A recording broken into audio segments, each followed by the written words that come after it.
I got something to write on? Because hopefully this is going to be one of those meetings where you take the most notes you've ever taken in a meeting. So hopefully, that's my intent. Okay, anyways. You guys can tell me at the end of the meeting whether we, something around, is, whether accomplished our first chair set. All right, so, I feel really lucky, to be a part of this organization, just to wake up in the morning. I feel lucky. I really do. In fact, that reminds me, if I want you guys to think, hold in your mind here as we get started, about being lucky. And this may sound a little weird, but I want you to think about dwarfs too. What? Right? Dwarfs. Richard? Lucky dwarfs. Kind of want you to think about lucky dwarfs. Now, if you know my lucky dwarf story, please don't share it with anybody next to you, okay? Because I'm going to tell you the lucky dwarf story at the end of the meeting. Okay. So I like to get started every year with this book right here. It's called The Traveler's Gift. Right? And if you guys have been with me at least a year, you heard me talk about this about a year ago.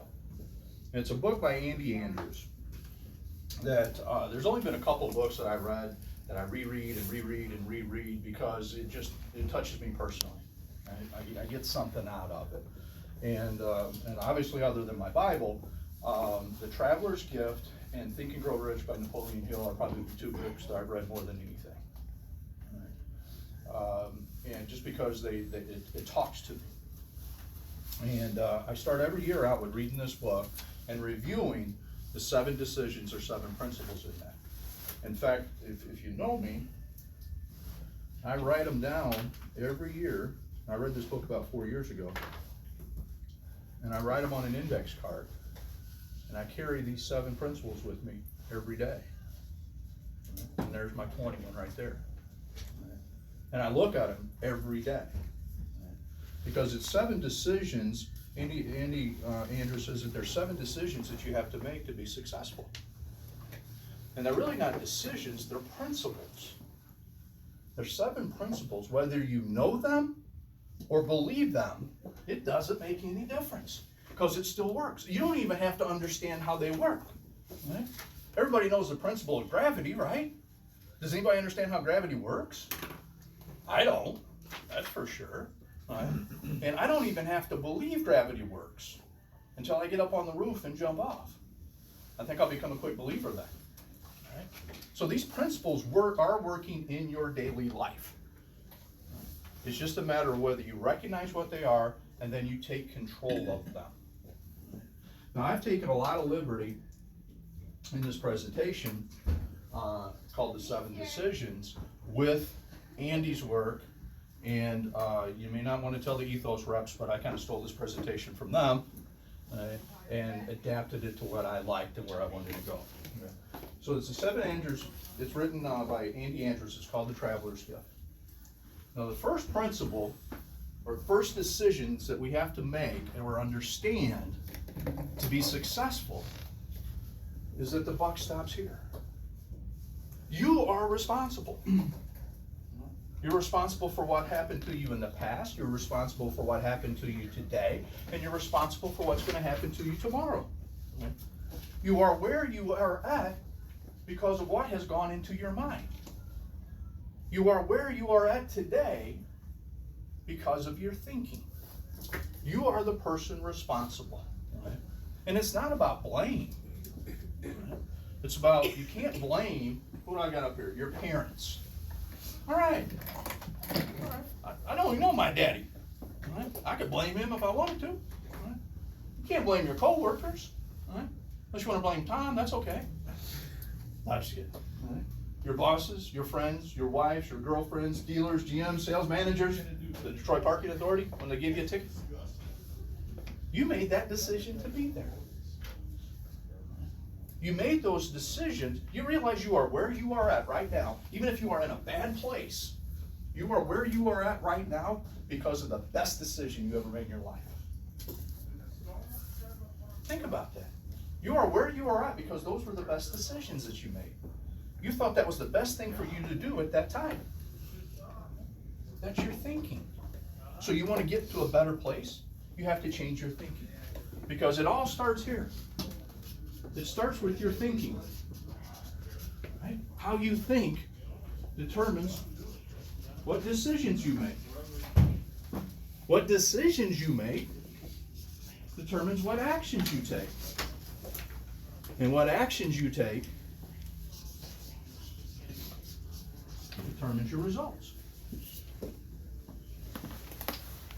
So, who is responsible for this right here? You are. You are responsible for your thinking, which means you are responsible for your results. So you want different decisions and different outcomes, you have to change your thinking. Some of the things you got to always stay positive. Never have a negative attitude, okay? You got to be constructive, not destructive. Mentally live in the future, not in the past. We got to think about where we're going. You know, what's that old adage? Why is the windshield bigger than the rearview mirror? Because you got to see where you're going rather than where you've been. You are responsible for changing your thinking. The second decision is I'll seek wisdom. So we want better thinking. We got to get smarter, right? We got to get wisdom. Now, what does getting wisdom mean? Does that mean go back to school? I don't mean that. Experience. It's experience. Right? Where do you get experience? For making bad decisions, right? So you can get experience by doing it yourself, which can be costly, or you can use what? Other people's experience. We can use other people's experience. We can gain wisdom. We're so fortunate to be living in today's era to be able to gain so much wisdom. I think there's two ways that you can gain a lot of wisdom. It's by the books you read, what you listen to. Now you're going to tell me, oh, man, you don't understand, man. You want me to read? What? You want me to do books? I don't have that time. You don't understand. Man, I got this, I got this, I got this. I got goats to milk, right? I don't have time for any of that stuff. You know what you use? What you're telling me is you got no extra time,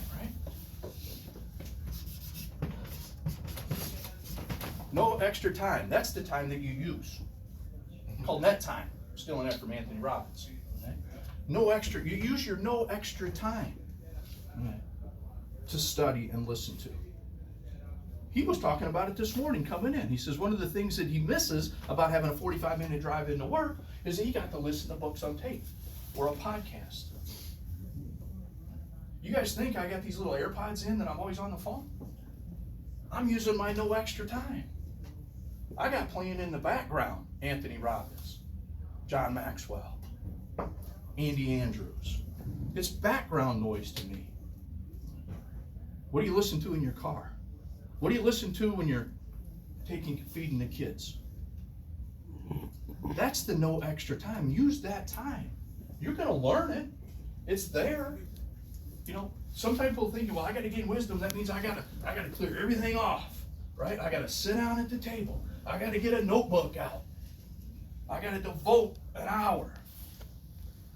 No extra time. You know where else you can find a half hour of no extra time? Guarantee you. Get up a half hour early. Get up a half an hour early. Some of you need to get up a half an hour early just so you can get to work on time. So would you please start doing that? All right? All right? Just get up a half hour early. Successful people get up between 4 and 4:30 every day. They are up and done. They've worked out, they've meditated, they've read their Bible, they've read, they've listened, they've gained some wisdom before most people are ever even getting out of bed. No extra time. Okay? Second place where we can gain wisdom is who you hang out with. Who do you hang out with? You know, I found one way for me to quit making bad decisions. You know how I don't make bad decisions anymore? I mean, I probably still do, but very few bad decisions anymore. You know how I do that? I don't make it by myself. I ain't that smart. Find a master counsel to help you out. Andy Andrews calls it a board of directors. Okay? Who do you hang out with that can help you make those better decisions? We got kids, right? Those of us who got kids. Don't we worry about who our kids hang out with? We're drilling them. Where are you going? Who are you hanging out with? But do we do that to ourselves? Do we hold ourselves to that same accountability? Right? Are we hanging out with people that can take us where we want to go? Right? Or are you hanging out with the crabs that are pulling you back in the bucket? You ever see a bucket of crabs? You don't have to put a top on a bucket of crabs. You don't. You put a bunch of crabs in a bucket, you don't have to put a top on it. You know why? Because one of those dumb son of bitches wants to try to crawl out of that bucket, you know what the other crabs do? Pulls them back in. You got to start looking about who you hanging out with. I had to leave the whole state of Kentucky because I was going to end up dead or in jail because I was hanging out with the wrong people. Who you hang out with? What do you think? Who do you think three guys that went on vacation together? Firestone, Ford, and Edison. You think they were hanging out with some smart people? You think they got to where they wanted to go? You think they got lucky? No, they were hanging out with people smarter than them. Who are you hanging out with? Who do you have to eliminate in order to elevate? Come on now. I'm talking to somebody here. And I'm coaching a whole lot better than y'all listening right now. I can tell by your look on your face. Right? I'm talking to somebody. Who do you have to eliminate in order for you to elevate? This next decision is probably the most important decision. Of all the other decisions, this is the most important. Okay, number 3 is the most important. Because if you don't do number 3, the other ones aren't all that important. Okay? It's the most important. That's why we're not going to talk about it right now. Oh! It's the most important. We're going to come back to it because this is the most important. All right? I want to talk about it right now, but I don't because we got to talk about the other ones first. All right? Number 4. What text number 4? I have a decided heart. Got a decided heart. Hey, anybody got that relative, or maybe you're that relative, that keeps talking about one day? One day I'm going to get out of debt. One day I'm going to start that business. One day I'm going to write that book. One day, how about your kids? One day I'm going to clean up that room. You got to have a decided heart. Okay? I know my course has been charted. I firmly feel that my destiny is decided. Right? I believe God's got me destined for great things. I firmly believe that. But I still got to move my feet. I still got to go to work. Right? I still got to get it done. Right? It says in the Bible that where there is no vision, the people perish. What's your vision? Where do you want to go?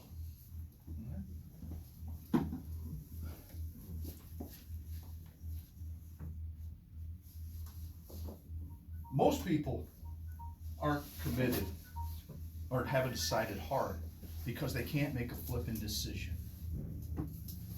Don't we deal with it every day, don't we, guys? Analysis by paralysis. We got the guy that comes in it's got 8 quotes from 3 months ago. Right? Still shopping and analyzing and analyzing and analyzing. They can't make a decision. You know why they don't want to make a decision? Because they got to commit. You got to be committed to what you do. You know why most people don't want to commit? Because they're afraid they're going to make a mistake. And they're afraid they're going to get criticized. And people are going to talk about them. Who gives a shit? Hey, you guys want to learn how to avoid criticism? You guys want to learn how to not have criticism bother you? Anybody want to learn how to do that? Yeah, me too, because that shit sucks. I do too. I hate criticism. But no matter what you do, they're going to find a way to criticize you. You know, when the Catholic Church decides on saints, determining saints, they have these tribunals, right? And all these people come in and talk about why this person ought to be a saint. All this great stuff they did. Like, remember Mother Teresa, right? She became a saint, right? not Catholic Church, but I think she got St. Hooders in the process of it, right? Right. So they got all these people come out and talk about how great Mother Teresa is. Right? Well, you know what they also do? They also have a tribunal that comes up and tells everybody why they shouldn't be a saint. So just think about it. Now they got all these people up here saying why Mother Teresa shouldn't be a saint. Mother Teresa. If people are talking crap about Mother Teresa, what are they going to say about us? So it really don't make a difference. You just got to be committed. Anybody know who Cortez is? Conqueror. Hernando Cortez? Conqueror. Conqueror. Right, nice. Right. Back in the 1500s, right? He went from what? Cuba to the Yucatan Peninsula, right? Because there was a whole bunch of gold over there. Maybe it was a Mayan gold or There's a something big like reason that. why the Brazilians speak Portuguese. There you go. All right. History lesson. I like that. All right. But you know, Cortez wasn't the first one to go over there and try to conquer the Yucatan Peninsula. Other armies that went over there and got their butts kicked. You know what Cortez did? Cortez got all these people together. He got all these soldiers. Got all these people together. Put 500 soldiers on 11 boats. Right? And he talked about how we were going to go get all this gold. And how all this gold was going to change our lives. Right? So he gets all these people and they're all, yeah, let's go. They get halfway there and some of them go, ooh, well, I don't know about this. I started whining and complaining. Right? You ever think about, we ever do something like that? We get in something, we're going all really guns out, and then about halfway through we go, well, this kind of sucks. So they made the trip, they landed in the Yucatan Peninsula, and you know what Cortez did differently than all the other conquerors? He got everybody together again, told them all about the gold, told them how it was going to change their family. Right? And then he said 3 words. You know what he said? Burn the boats. Burn the boats. He said, burn the boats. He said, what? What did he say? What that crazy fool just say? Burn the boats. What are you talking about? Burn the boats. Yeah, because if we're going home in their boats. You think those guys were committed then?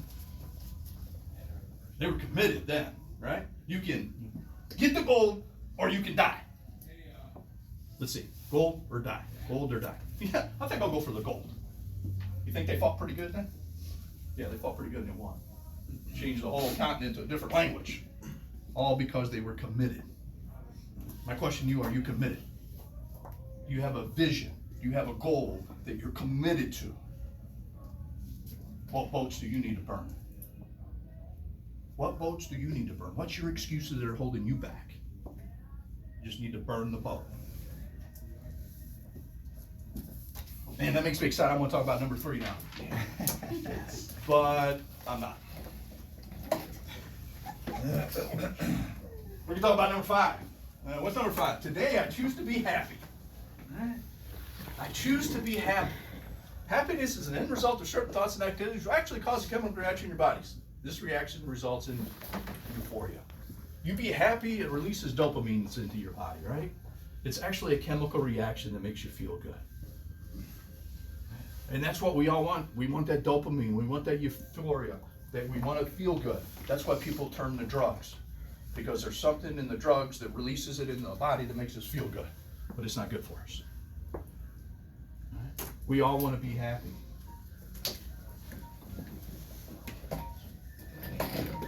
Do you realize that probably of all of the things that we do as far as being happy, Matt, please.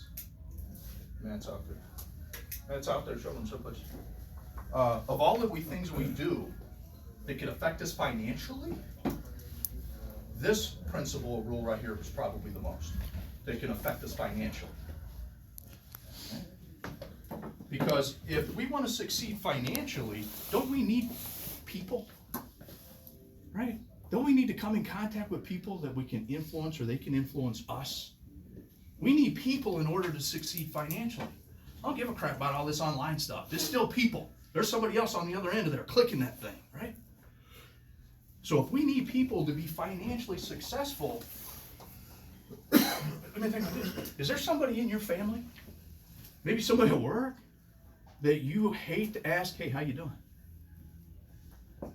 Is there somebody in your family you hate to ask that question? Because then you hear this, oh man, you just don't know.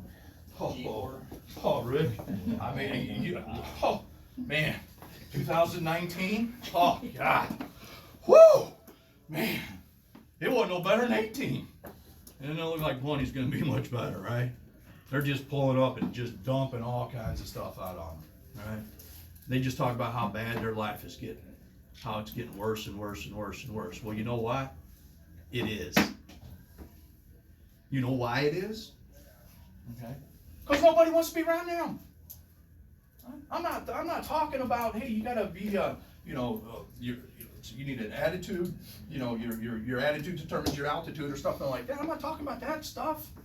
I'm talking about literally people don't want to be around those people. And if you don't want to be around them people, how are they going to succeed? How are they going to attract money to them? So of all we do, happiness is the most financial. Affects our finances more than anything. But how do you be happy? How do you be happy? It's real easy. I don't know of a negative person or a downer that has a grateful heart. You want to be happy? Have a grateful heart. You've heard that attitude of gratitude, and it works. It works. Be grateful for what you got. Hey, did everybody wake up warm and dry this morning? Yeah, probably. I might not have been warm. My wife keeps that house like a freezer. Okay, might not have been warm, but I was dry. Right? I got my coffee this morning. Got to eat. Right? Got in a car. Got to come to work. Got to hang out with people I like. Right? All the guitar. I get to hang out with people I like. You know. Right? We get to hang out with people I like, man. That's cool stuff. You know, work is the coolest thing. Work is the coolest thing is where a 21-year-old can have a 55-year-old for a best friend. You don't really see that anyplace else, right? 21-year-old walks in and goes, man, where's Harvey at today? You okay? You don't see that anyplace else. Attitude of gratitude. You want an exercise. You want an exercise, do this right here. Right. On the back of the index card where you write your stuff, right. On the back of your index card, for 30 days, write down 3 things that you're grateful for. Yeah, he should be here shortly. Okay. 30 days, write down 3 things you're grateful for. The thing is, it can't be the same 3 things. Every day it has to be different. Wait till you get to that 28th, 29th day. Let's see. How about snow blowers? Yeah, I wrote that down. What else did I write down here? I wrote down newbies. I was grateful for newbies. It's exciting. I like to be able to train newbies, right? I was reaching here, man. I was grateful for proactive. You were really reaching. I was reaching, man, because there's so many things that you got so much stuff to be thankful for. I mean, I burned through, my Savior and my wife and my kids. You can burn through those in like the first 4 or 5 days, right? But the point is how much stuff that we take for granted, how much stuff that we're grateful for. You can't be depressed and have a grateful heart. There's just no way. Number 6. Man, I really want to talk about number 3. But we're going to go talk about number 6. Greet this day with a forgiving spirit. Right? You guys ever hear of anger management? The movie? Yeah, it's a really bad movie, right? I'm just talking about anger management, right? Anger management. We gotta learn that. We got so much rage going on, right? That we gotta learn how to manage it. Right? Maybe even some of us had a court order for it. Has that happened yet, Tom? Just one. All right. Anthony, you're raising your hand. You've had that? All right. Yeah. All right.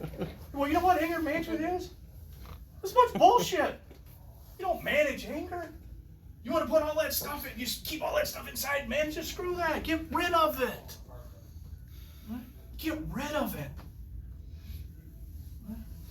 You know the people that we get angry at? The guy on 96 that cuts us off, and we get all pissed off and drive for the next half hour cussing him. He doesn't know who we are. Right? The people that we get all angry at, right, and resentful towards, don't even know that we're angry and resentful.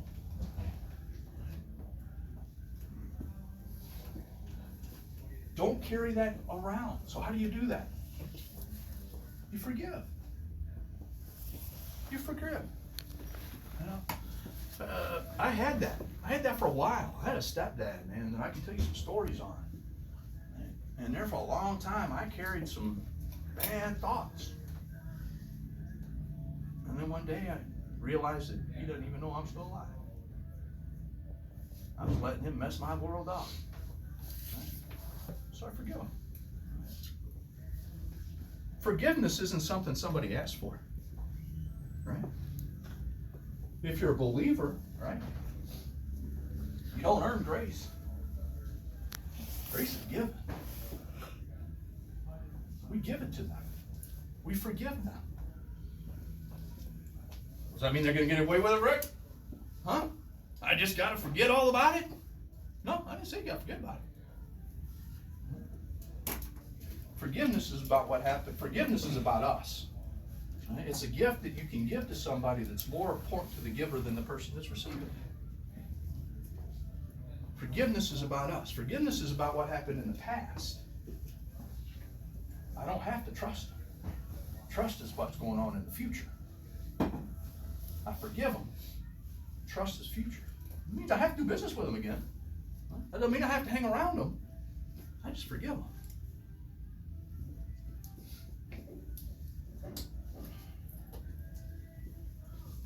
Number 7. I will persist without exception. Now, we've probably all heard this, right? Persistence, right? Persistence. Got to be persistent, persistent, persistent. Right? But what Andy Andrews says is that very few people hear this without exception piece of the puzzle. Because we can persist, right? We can persist and we can give it our best try, and then the people closest to us go, man, that's okay, Nick, you can quit. Man, you gave it a good try. That's right, man, you gave it your all. Nice job, it's okay if you quit. Well, what happens? You quit. Persist without exception. Persist with it, keep going. You guys think I joke around when I say eat when you go home, sleep when you're dead. I firmly believe that. I'm going to persist. I'm going to keep grinding. You got to keep grinding and keep grinding and keep grinding. But people quit because they don't know what to do. You know why they quit? Because they're lacking an idea. You quit because you're lacking an idea. You just need one more idea. Play a little game with yourself. Okay, Nick, you want to quit, man? I get it. You want to quit. You've done it. Good college try, buddy. Okay. You don't know where to go, right? You just don't know where to go. You're all done. Okay. I get it. You're all done. All right. You know, but if there was one more idea out there, well, what would you do? If there was one more thing you could do, what would you do? Play a little game with yourself. You know what? You'll go, well, you know, if I could, I would do this. ABC. Well, guess what? There's your next idea. Go do ABC. Why quit? Persist without exception. The other reason that people quit is because they're not comparing themselves to the right people. They're comparing themselves to average. They're comparing themselves to average. Don't compare yourself to average. Compare yourself to what you can be. Average is right where suck starts. Right? Compare yourself. Think about yourself of where you can be. What's your potential?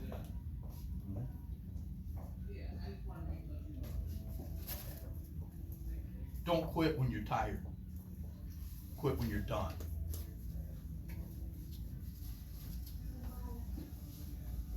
Don't practice until you get it right. Practice until you can't get it wrong.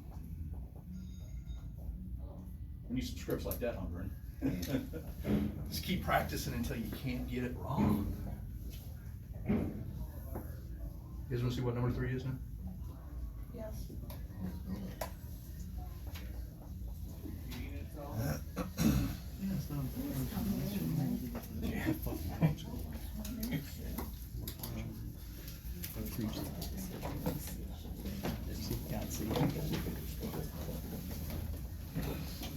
Number 3. 3, I'm a person of action. I'm a person of action. None of this other stuff happens unless you do what? Unless you take action. Even if you don't take action, that's an action. You know, the Bible says laziness is a sin.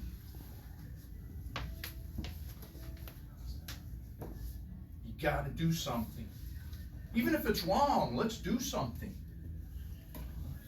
I say, you know, even if you fall on your face, at least you're moving forward.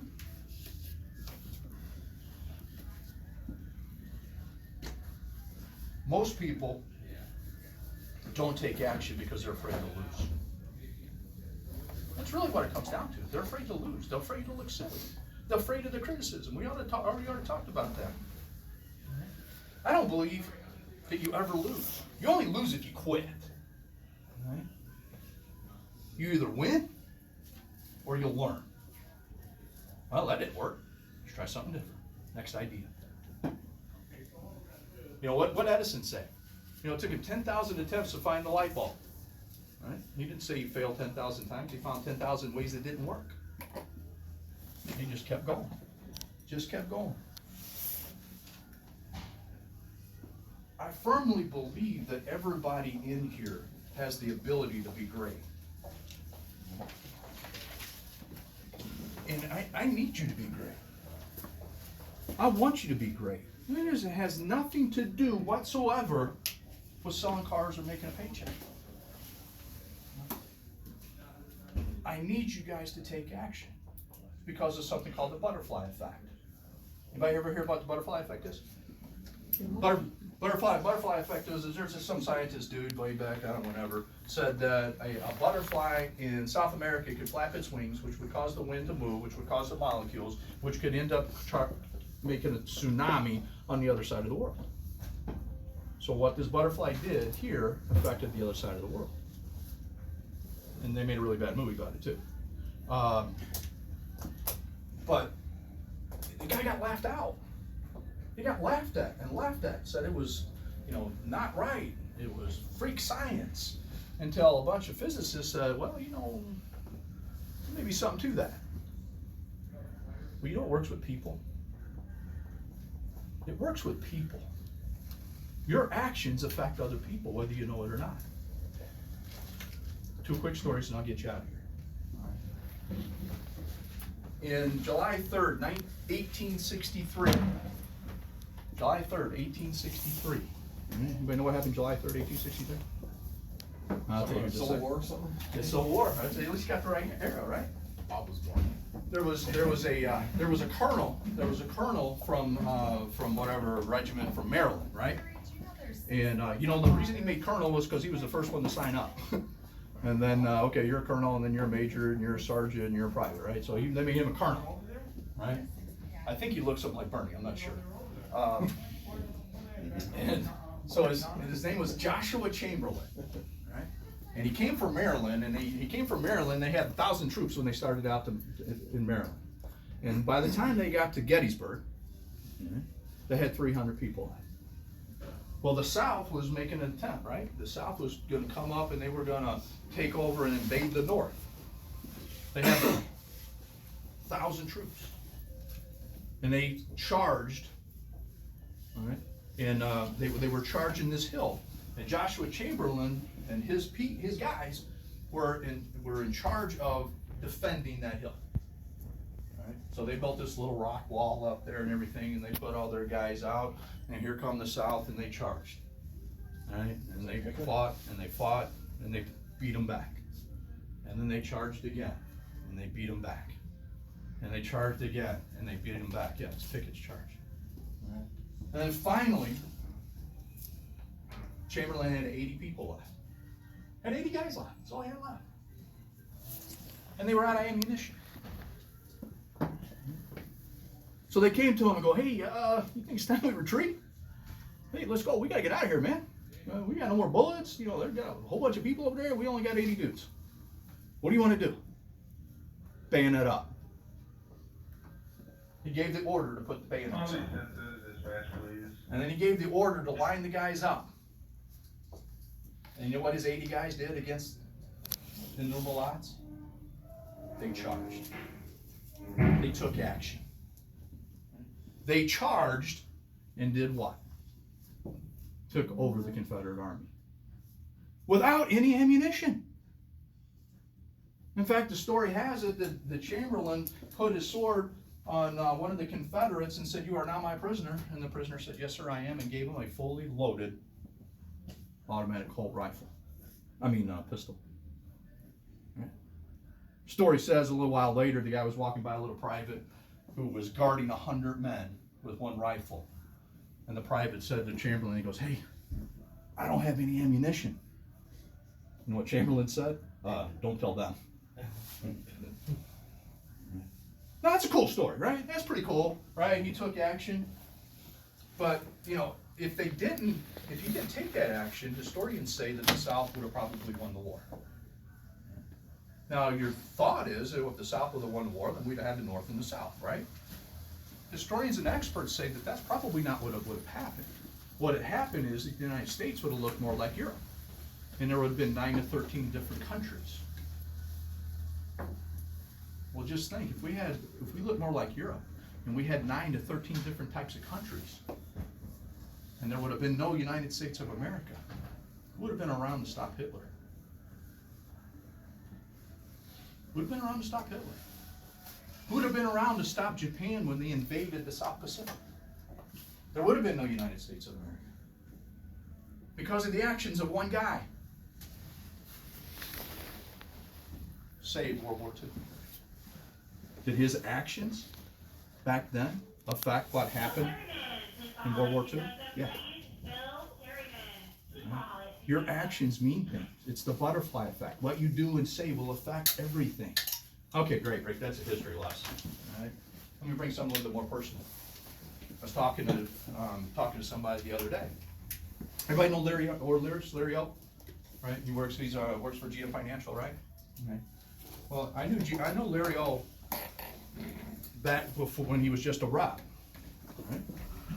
And so I was talking to Larry about this, and let me tell you how this happened. I was telling him about how Brittany, my youngest daughter, how she had just got baptized in the past couple of years. Right? I don't like to be. Right? She just got baptized. Her decision, right? She got baptized. Well, why did she get baptized? Well, it's because we started going to a church. Right? We hadn't really had a church that we were attending, so I started going to church. Right? By myself. Then my wife came, then the girls came, so we started going to church. So that's why she got baptized. So did I cause her to get baptized? Yes. No, I didn't. Huh? Let me finish my story. Or it could have been a guy named Steve Pierce. Steve Pierce was a guy that worked for us as a finance manager. I played on the softball team with him. Okay? I told Steve then when I hired him that he had to play on my softball team, otherwise I wasn't going to hire him. Right? Because Steve's probably one of the best softball players I've ever seen. Okay? So he had to play on my softball team. So he's playing on my softball team. And he goes, "Hey, you want to play on my team? We need somebody." Well, he asked me. I don't know. I suck, but he asked me anyways. What was his church team? So I played with him in the fall. Come the springtime, he goes, "Hey, if you want to play at the church, you've got to come to church." "Oh, you're serious about that stuff?" "Oh, I thought it was just a team." "No, man, you got to come to church."